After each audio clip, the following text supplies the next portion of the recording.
None of this shit, man. If you got something for me, man, they got plenty of niggas around me you could call.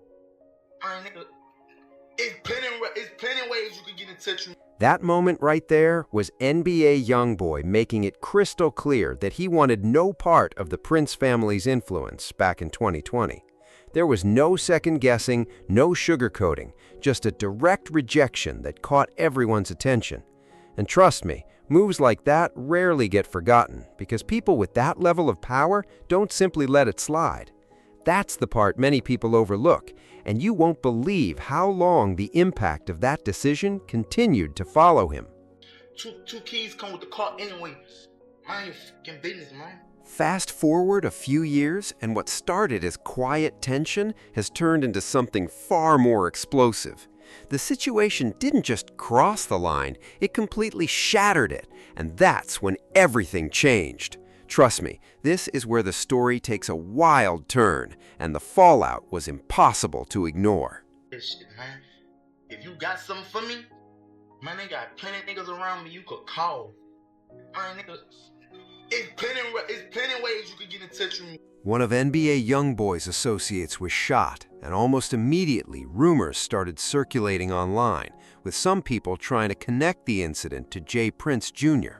When YoungBoy and J. Prince Jr. eventually crossed paths after all of that, the atmosphere was anything but comfortable. It became obvious that whatever tension existed between them had been building for a long time. This wasn't just internet gossip anymore. The pressure surrounding the situation kept growing, and fans could feel it. Let's break it down from the beginning. Long before anything happened at Confessions, and before All-Star Jr. became a major headline, YoungBoy had already been publicly taking shots at J. Prince.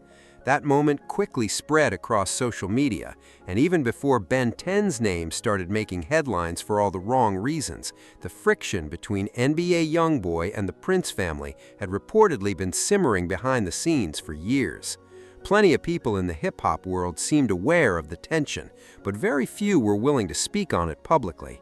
Looking back now, one old clip has resurfaced and feels completely different in light of everything that's happened since.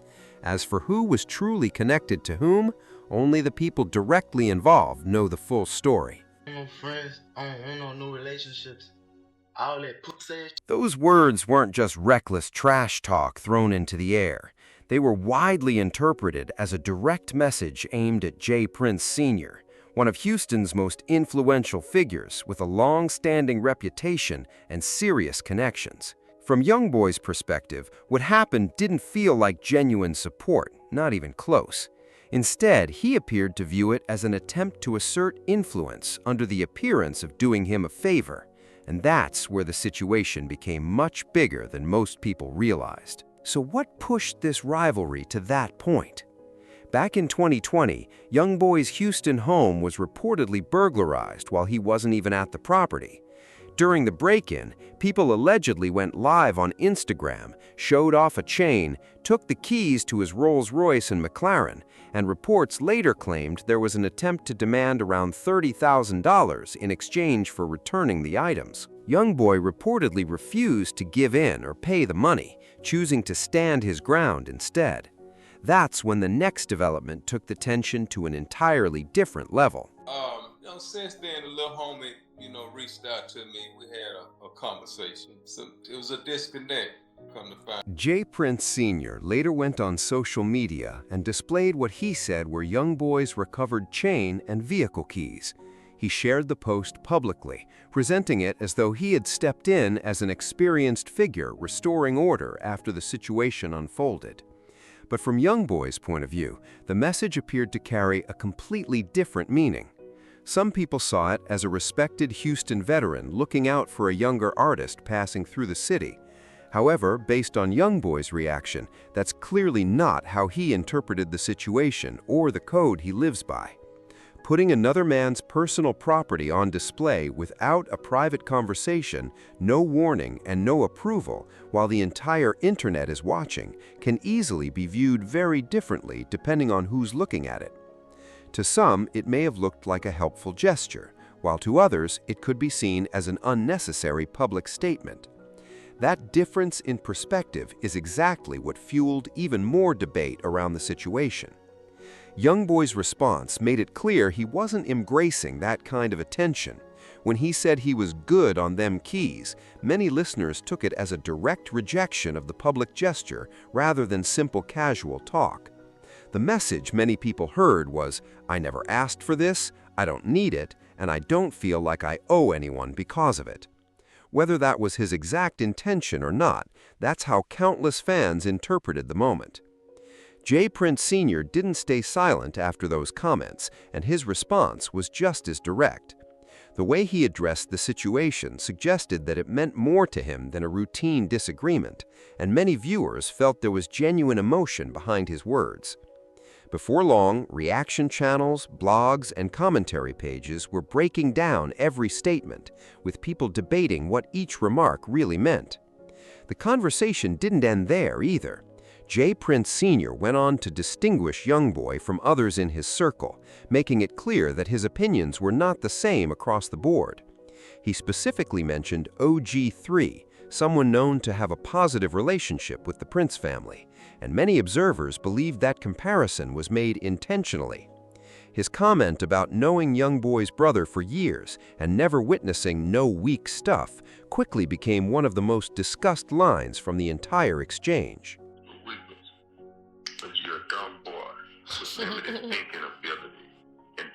That comment stood out because it showed that respect was being given, but only to specific people. By saying that, he made his position crystal clear and left almost no room for anyone to misread where he stood. When he added, "OG3, we good," the message couldn't have been more direct. There was no mystery behind it. Then came the remark that instantly took over social media, the one that people clipped, reposted, and debated across every platform. Knowing his reputation for choosing his words carefully, many people didn't see it as an off-the-cuff response. Instead, it came across as a deliberate public statement, carefully delivered to make the strongest impact possible. When J. Prince Sr. referred to someone as being dumber than a box of rocks, it came across as far more than a simple insult. Many people saw it as a public message that left little doubt about how he felt. That single remark alone showed just how strained the relationship had become. But the conversation didn't end there. He followed it with another pointed comment, shifting the focus toward what he believed YoungBoy should really be paying attention to. When he mentioned security allegedly sleeping outside the house, a lot of listeners interpreted it as a reference to questions surrounding the 2020 break-in. Rather than sounding like a random observation, it was widely viewed as a suggestion that the real problem may have been much closer to home. Whether people agreed or not, the statement sparked intense debate because it appeared to question the people YoungBoy trusted most. Years later, the tone sounded noticeably different, at least on the surface. During an interview with Ebro on Hot 97, J. Prince Sr. spoke about the 2020 situation in a much calmer and more measured way, giving the impression that the matter had largely been addressed. Even so, the interview also revealed a lot about how he views his role whenever public controversies unfold. From his perspective, he appeared to see himself as someone trying to restore order when situations become chaotic. YoungBoy's supporters, however, have often viewed those same actions very differently. To them, it seemed less like guidance and more like someone stepping into situations where they weren't invited. By 2023, the underlying tension hadn't disappeared at all. It simply resurfaced in a new form, proving the story was far from over. Media thing is a new method of communicating with the young, and it's important to communicate with the young, not only for myself but for others. I don't like disconnects where beef is concerned. So when you see me speak public, normally it's out of love. You know what I mean? I'm trying to calm the storm before things take off in a different. During NBA YoungBoy's biggest feuds, one of his Drake diss tracks brought the Prince family back into the conversation almost instantly. That connection wasn't surprising because J. Prince Sr. has long spoken about Drake like he's part of the family. So what happened after that? J. Prince Sr. reportedly traveled to Utah to meet with YoungBoy and Birdman face-to-face in an effort to cool things down. Reports also claimed he helped arrange a FaceTime call between Drake and YoungBoy to reduce the tension. Soon after, a photo surfaced online. Public comments about respect and moving forward began making the rounds. From the outside, it looked like the situation had been settled, but many people believed there was still more happening beneath the surface. According to reports and online discussion, YoungBoy's camp viewed it much like they had in 2020, as another instance where the Prince family became involved in a conflict they hadn't been asked to enter. The picture was taken, people started saying the issue had been resolved, but the underlying tension never seemed to disappear. And that's the key detail many people miss, because that unresolved friction became the foundation for everything that followed. Now let's shift the spotlight from the father to the son. While J. Prince Sr. has built a reputation for handling situations with a quiet, calculated approach, J. Prince Jr. has often maintained a much more public presence. He's frequently seen in Houston's nightlife and entertainment circles, putting himself in environments where attention naturally follows. Because of that visibility, the Prince name has occasionally found itself connected to situations that might never have become part of the conversation otherwise. What you should be mad about is the lie you did and the weak-ass security being asleep in front of you. J. Prince Jr. grew up around a level of influence that most people only hear about through music industry stories. As a child, being in studios with artists like Dr. Dre and Tupac was simply part of his everyday environment rather than something extraordinary. He watched his father build Rap-A-Lot Records into one of Southern hip-hop's most respected labels. He also saw his brother, Jazz Prince, help introduce Drake after discovering him through MySpace, a moment that eventually became a major chapter in rap history. In one of his earliest interviews, J. Prince Jr. explained that growing up in that atmosphere shaped the way he views business, relationships, and the industry as a whole. That's the perspective he presents whenever he tells his story. But not everyone accepts that version without questioning it. Many critics have interpreted his background in a completely different way, and they haven't been quiet about it. Rather than seeing him as someone who earned credibility through hardship, they argue that he was born into opportunity and later stepped into a culture that had already been built by others. Whether that criticism is fair or not, it's a label that has continued to follow him throughout the years. The narrative gained even more attention when All-Star Jr.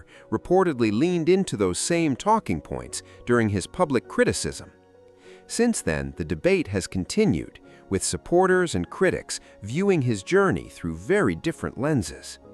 J. Prince Jr. has responded by pointing to what he says he built on his own, starting with mob ties. According to him, the brand didn't begin as a major industry operation backed by family influence. He has explained that it started as a small group formed with people around him while he was still in high school. Over time, mob ties expanded, eventually becoming associated with Bread Gang Entertainment and Atlantic Records as it developed into a legitimate label and management brand. One of the best-known artists connected to mob ties has been Memphis rapper Finesse 2 Times.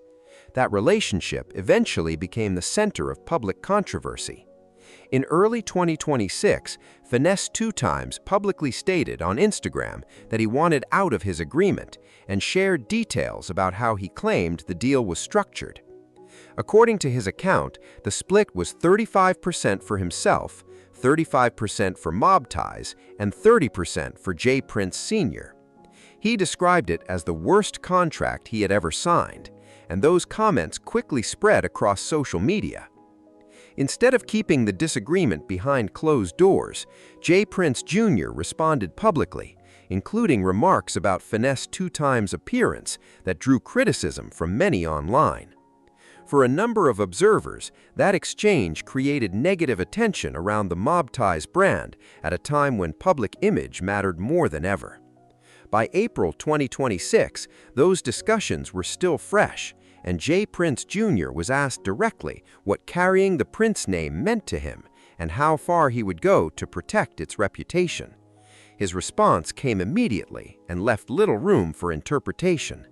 He made it clear that defending the family name remained one of his highest priorities. That's why so many people connected his comments to the events later discussed around the confessions footage. Growing up in one of hip-hop's most recognizable families while trying to establish his own identity has always placed him under a different level of scrutiny. The question many people continue to ask is whether that image held up when everything unfolded on April 8th, because that's where the story takes another major turn. Like something that I value about my family and my upbringing is the respect. Like that's something that we demanded. It's something that we live and die by. I can't compare my upbringing to others because I come from a different type of cloth. You know what I'm saying? Like our structure, our values, our order are different than this new generation of stuff. Late one night in 2026, the spotlight shifted to Confessions, an upscale restaurant and lounge located on Kirby Drive in Houston's Upper Kirby district. The venue was hosting a birthday celebration for OG3, a well-known figure connected to the Never Broke Again camp. Members of YoungBoy's circle were there expecting nothing more than a night of celebration, not confrontation. Even so, reports suggest there was already underlying tension inside the venue. All-Star Jr., a Detroit rapper who reportedly had unresolved issues involving another individual expected to attend, was already present. J. Prince Jr., according to his own account, arrived alone after physical therapy for his ACL and said he had no idea All-Star Jr. was even at the restaurant. Authorities, including Lieutenant R. Wilkins, later confirmed that investigators had obtained surveillance footage and were working to reconstruct exactly what happened. As more details emerged, the situation quickly became far more serious than anyone initially realized. According to investigators, the surveillance footage reportedly captured an attempted chain snatching that rapidly escalated into a chaotic fight involving multiple people before gunfire erupted. The violence left 2 men critically injured and transformed what had begun as a private gathering into a major criminal investigation. It was the kind of turn that completely changed the narrative surrounding the night. Reports state that 2 individuals allegedly approached All-Star Jr., attempted to take his chain, and forced him to the ground inside the restaurant. That single moment shifted the entire atmosphere in an instant. What had started as a birthday celebration suddenly became a scene of confusion and violence. As the confrontation escalated, more people reportedly became involved, while All-Star Jr. was already on the ground and badly outnumbered. In the middle of the struggle, an even more dangerous development unfolded. According to investigators, a firearm ended up on the floor during the altercation. Authorities allege that amid the chaos, All-Star Jr. reached the weapon first before shots were fired. Reports indicate that Ben 10 and Dead End Ron were both struck by gunfire and rushed to the hospital in critical condition. Those moments instantly became the center of the entire investigation. According to reports, All-Star Jr. left the restaurant on his own after the shooting. Meanwhile, video showing J. Prince Jr. at the scene quickly began circulating across social media. Once those clips spread online, speculation exploded almost immediately. Many people rushed to social media with accusations, claiming J. Prince Jr. had orchestrated the incident or played a larger role in what happened. Those allegations spread rapidly across blogs, reaction channels, and online discussions. However, as investigators and additional witnesses began sharing more information in the days that followed, the situation appeared far more complicated than many early posts had suggested. As more accounts surfaced, a different version of events started gaining attention. According to those reports, members of the NBA camp were already inside celebrating OG3's birthday before the atmosphere suddenly changed. Witness accounts suggested the tension escalated quickly as voices were raised before the confrontation turned physical. Rather than pointing to a planned operation by J. Prince Jr., some reports described the violence as a fast-moving incident that spiraled out of control after emotions boiled over. On April 13th, J. Prince Jr. publicly addressed the incident on Instagram and shared his version of what happened. He said he arrived alone after physical therapy to attend OG3's birthday dinner and insisted he was not accompanied by an entourage or involved in organizing any confrontation. According to his statement, everyone at the restaurant had naturally attended to celebrate the birthday, and he maintained that he had no idea All-Star Jr. would be there. He also explained that he had come directly from physical therapy and a family birthday dinner, which he said explained how he was dressed that evening. J. Prince Jr. additionally denied rumors involving All-Star Jr.'s child, saying he would never harm a child and urging people to stop spreading those claims. Don't do nothing publicly. Don't do nothing dealing with no fucking publicity. None of that shit. And I'm good on J. Prince Jr. closed his statement by addressing the two men who had been injured, wishing Ben and Ron a full recovery and encouraging them to stay strong. By that point, the story had already exploded across the internet. The accusations, the surveillance footage, and his public response were all circulating at the same time, while many people had already formed opinions before the investigation could fully unfold. That rush to judgment became a major part of the conversation surrounding the case. Attention then shifted to All-Star Jr., the man many reports identified as the alleged shooter at the center of the incident. Before April 8, 2026, his name was primarily recognized within parts of Detroit's rap scene, rather than by a nationwide audience. Born Jeremy Ford, he had built a reputation in certain circles and was even referenced in lyrics by T. Grizzly, reflecting their shared ties to Lexington. Over the years, he had crossed paths with members of the NBA camp, placing both sides in similar environments long before the events had confessions. According to accounts shared by people close to him, the deeper conflict stemmed from a past relationship with a woman who later became involved with J. Prince Jr. Representatives speaking on All-Star Jr.'s behalf claimed that the breakup itself was never the issue because it had happened years earlier. Instead, they argued the real tension came from what they viewed as disrespect through social media posts and other public displays after J. Prince Jr. entered the picture. According to reports, that friction wasn't limited to the internet. Accounts from All-Star Jr.'s camp claimed the two had previously encountered each other at an Empire Grammy-related event in California. They allege All-Star Jr. approached J. Prince Jr. face-to-face during that gathering, and supporters on his side later argued that the interaction played out differently than many people realized. Whether those claims are accurate remains disputed, but they became part of the narrative leading into April 8, 2026. When both men reportedly ended up inside confessions that night, the long-running tension reached a breaking point. Investigators allege the confrontation escalated almost instantly after an attempted chain snatching, triggering a larger fight inside the restaurant. Reports state that All-Star Jr. became surrounded by multiple individuals before a firearm ended up on the floor during the struggle. Authorities allege he gained control of the weapon and fired shots that struck two members of the opposing group. According to reports, he later left the building without suffering life-threatening injuries while the investigation into the incident continued. Online reactions poured in almost immediately, and the commentary quickly split into competing narratives. Some people portrayed All-Star Jr. as an underdog from Detroit who had walked into unfamiliar territory and survived a dangerous confrontation against overwhelming odds. Others strongly criticized his alleged actions and urged people to wait for verified facts before reaching conclusions. As emotions intensified across social media, the discussion became even heated. Rather than staying silent while the story unfolded, All-Star Jr. returned to Instagram with posts that drew even more attention. Those messages were widely interpreted as provocative, and many people felt they escalated an already volatile situation instead of calming it down.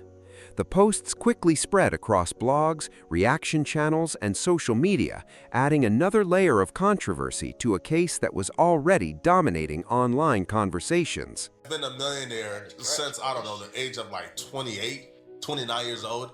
So Jay Prince Jr. grew up as a millionaire. He grew up with a father who was a millionaire. Right. He didn't go to the hood. He wasn't raised in the hood. He wasn't raised around. According to reports, All-Star Jr. returned on April 13th with a track titled Expensive Wristwatch. The song was widely interpreted as taking direct aim at Jay Prince Jr. and Ben 10, with lyrics that suggested he believed his actions were justified. Just 2 days later, he released another song called Mob Ties, doubling down on the message instead of backing away. Even the title itself was viewed by many as a clear shot at the Mob Ties brand, closely associated with Jay Prince Jr. There was very little ambiguity in how listeners interpreted the record, and the conversation around it spread quickly across social media. The music wasn't the only place where the back and forth continued. All-Star Jr. also posted on Instagram, referencing Kirby Drive, the location of Confessions, in a way that many people believed was intentionally provocative. Because the restaurant sits on that street, the post was widely seen as another direct reference to the incident. He later shared what he claimed were direct messages involving Ben 10, bringing more of the dispute into the public spotlight. Additional captions aimed at Ben 10 fueled even more online debate, as people argued over whether the posts crossed the line. The controversy intensified further when he announced what became known online as the $20,000 Ben 10 challenge, turning an already serious situation into something that generated even more attention across the internet. For many observers, those posts showed a clear understanding of how online narratives work. The person who dominates the conversation often has the greatest influence over how the public views the story, especially before all the facts are available. Whether intentional or not, the constant stream of music and social media posts kept the spotlight firmly on the controversy. Looking at the bigger picture, many fans connect these events to developments that happened years earlier. While YoungBoy was on probation, certain court-ordered restrictions reportedly required distance between specific individuals. After those restrictions ended in late 2019, YoungBoy publicly demonstrated where his loyalty remained. Reports claimed he welcomed Ben 10 back into his circle in a major way, with stories circulating that he presented him with roughly $250,000 in cash as a powerful display of trust and loyalty. True or not, that story became part of the larger narrative surrounding their relationship. Ben 10 didn't remain in the background after that. He gradually built his own profile within the Never Broke Again camp, appearing on the 2021 NBA compilation project and releasing songs such as Play With Me. Even so, many people viewed his reputation as extending beyond music because it was closely connected to loyalty, affiliations, and his role within YoungBoy's inner circle. After everything that unfolded at Confessions, those themes of loyalty, respect, influence, and reputation all collided in a single incident that people continue to debate today.